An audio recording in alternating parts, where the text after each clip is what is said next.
유란시아에는 5번의 계시가 있었습니다. 첫 번째 계시는 지금부터 약 50만 년 전 칼리가스티아 행성 영주의 도착을 말하고, 둘째 계시는 지금부터 약 3만 8천 년 전 하늘 존재였던 아담과 이브의 도착을 말합니다. 세 번째 계시는 마키벤타 멜기세덱의 육신화와 가르침으로 지금부터 약 4천 년 전, 정확히 BC 1973년을 말합니다. 네 번째 계시는 우리 지역우주의 군주 미가엘의 육신화 하신 나사렛 예수의 생애와 가르침을 네 번째 계시로 생각하고, 예수님의 생일은 BC 7년 8월 21일입니다. 유란시아서는 인류에게 가장 최근에 주어진 5번째 계시로서 1955년 10월 12일에 처음으로 출간이 되었습니다. 지금부터 이 5가지 계시에 대해서 하나씩 살펴보도록 하겠습니다.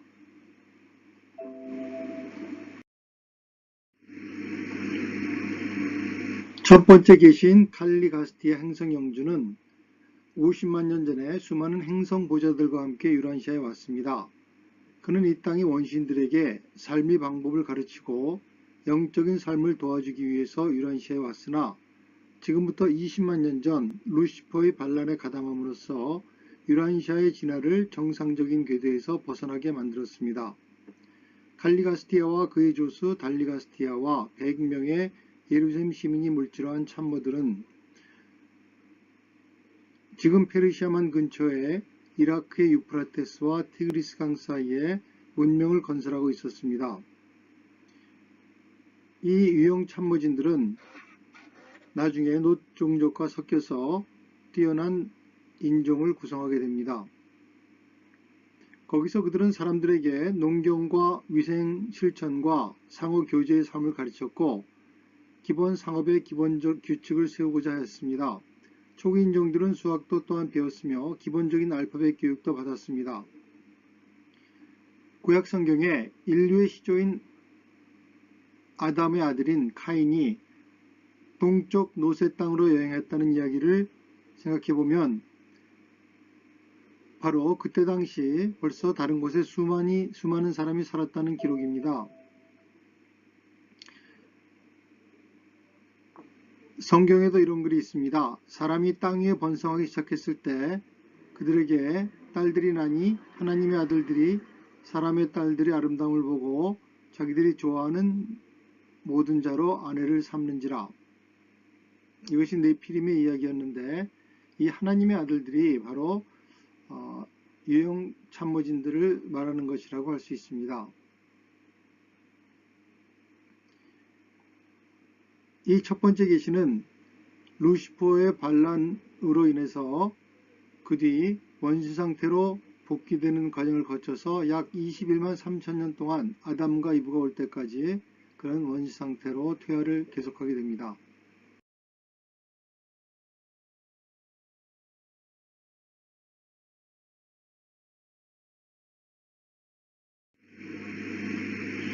아담과 이브는 3만 8천 년 전에 지중해 동쪽 해안가 지역에서 우리 가운데 살았던 신적인 존재이었고, 나중에 그 지역은 지금의 이라크 지역이 된 곳입니다. 거기서 그들은 고도로 발달된 문명을 발전시켰습니다. 우리 세계 유란시아는 3만 8천 년 전의 아담과 이브의 실수로 보통 진화 세계의 정상적인 길에서 벗어났는데, 그 이전에 약 25만 년 전에 루시퍼의 반란이 초기 문화에 큰 영향을 끼쳤습니다. 비록 아담과 이브가 하나님에 의해서 최초로 창조된 인간들이라는 것이 일반적인 믿음이지만, 창세기 이야기를 자세히 검토해보면 아담과 이브가 그 당시 그들이 도착했을 때 혹은 그들이 창조되었을 때 존재한 유일한 인간들이 아니라는 사실을 발견합니다.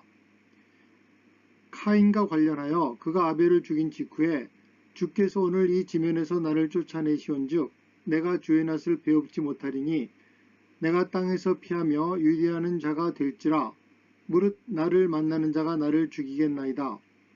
여호와께서 그에게 이르시되 그렇지 않다. 가인을 죽이는 자는 벌을 7배나 받으리라 하시고 가인에게 표를 주사 만나는 누구에게든지 죽임을 명케 하시느니라. 창세기 4장 14절 15절의 말씀입니다. 그리고 우리는 바로 그곳 바로 노세 땅에서 가인이 부인을 발견했다는 것을 압니다.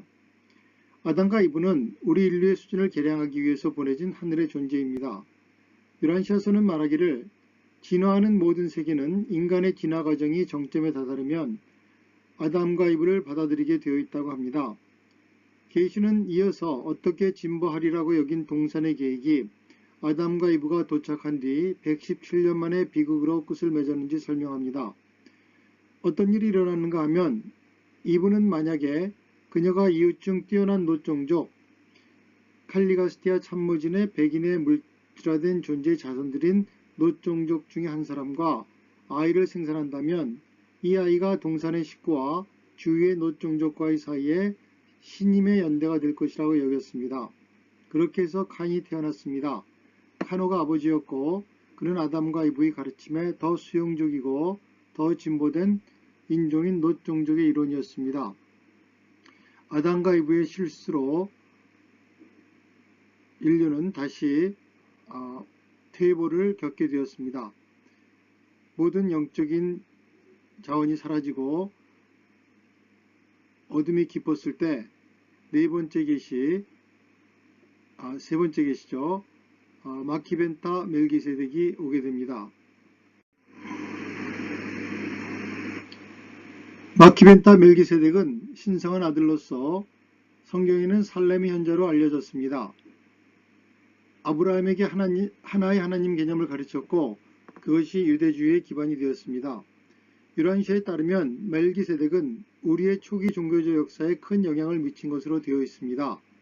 성경에 언급된 바를 하나둘 살펴보면 시편 110장 4절에 여호와는 맹세하고 변치 아니하시리라 이르기를 너는 멜기세덱의 반차를 쫓아 영원한 제사장이라 하셨도다 라는 말과 또 창세기 14장 18절에 살렘 왕 멜기세덱이 떡과 포도주를 가지고 나왔으니 그는 지극히 높으신 하나님의 제사장이었더라 라는 말 등으로 여러 군데 그 자취를 찾아볼 수 있습니다.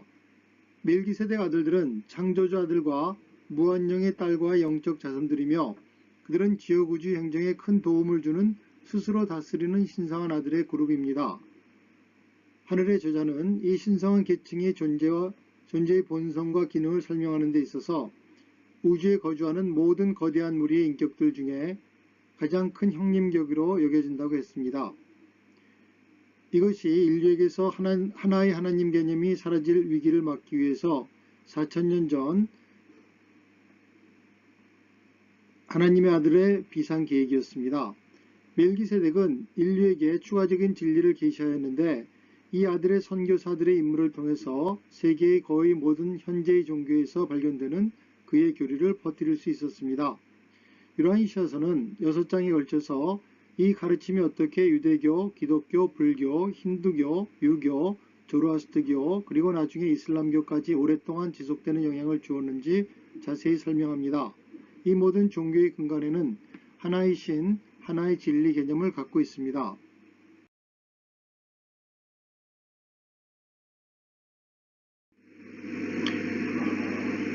예수는 우리 우주의 창조자 아들이었고 지금도 그렇습니다. 그는 그가 유한자 인간으로서의 경험을 얻고 인간에게 하나님을 더 진실하게 드러내기 위해서 그의 7번째이자 마지막 증여장서로 우리의 세계를 택했습니다. 미가엘은 아버지 하나님을 제외하고는 우리들이 알 수 있는 가장 신성한 존재이며 인자로서 하나님의 아들로서 인간의 형태를 입고 육신화한 예수입니다. 예수는 7번의 창조체 경험을 하는데 그 7번째 증여가 우리 행성 유란시아에서 필사적으로 이루어졌습니다. 계시자는 증여 경험의 이야기를 통해서 여러가지 차원의 존재를 우리가 이해할 수 있도록 도와주고 있습니다. 이러한 방식으로 우리는 영원히 진보하는 단계에 있는 존재로서 우리는 상승 계획을 이해할 수 있을 것입니다. 이 증여는 창조자 아들들로 하여금 우주를 통하여 각 연속 단계마다 존재하는 영적인 자녀들에게 개인적으로 자신을 나타내 보이셨습니다. 그것은 두 가지 목적이 있었는데 하나는 하나님을 창조체들에게 나타내 보이시고 또 하나는 창조주의 창조체 자녀들을 아버지에게 데려가는 것이었습니다.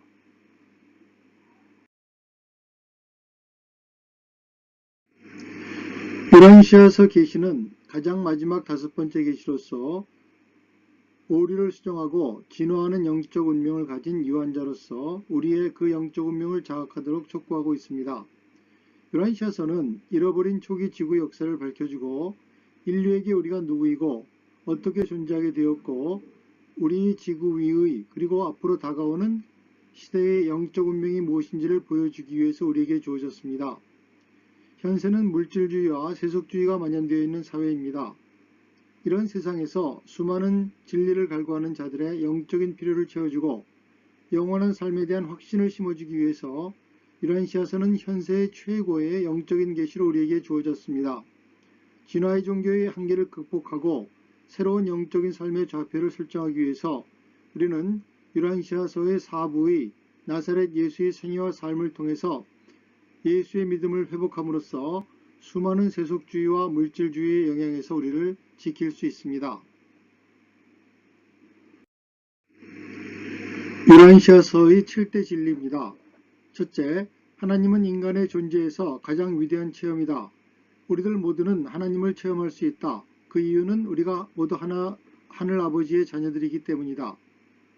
둘째, 우리가 하나님을 믿고 하나님에게 신뢰를 가지면 우리는 모두 영원한 삶을 받을 수 있다. 셋째, 사랑은 우주에서 가장 강한 힘이다. 우리는 예수님이 우리를 사랑하듯이 서로를 사랑하도록 요청받는다. 넷째, 우리들 모두 안에 하나님의 실제적인 단편이 들어와 있다. 다섯째, 우리는 질서 있고 지적이고 진부한 우주 안에 살고 있다. 여섯째, 인간의 삶에는 신의 뜻이 있다. 우리 행성의 역사에는 의미가 있고 우리의 현재 상황에도 가치가 있고 우리의 미래 세대들에게는 희망이 있다. 일곱째, 세계에서 가장 중요한 지식은 예수의 종교적 삶을 이해하는 것이다. 가장 중요한 영적인 과제는 우리가 예수의 신앙으로 살아가는 것이다.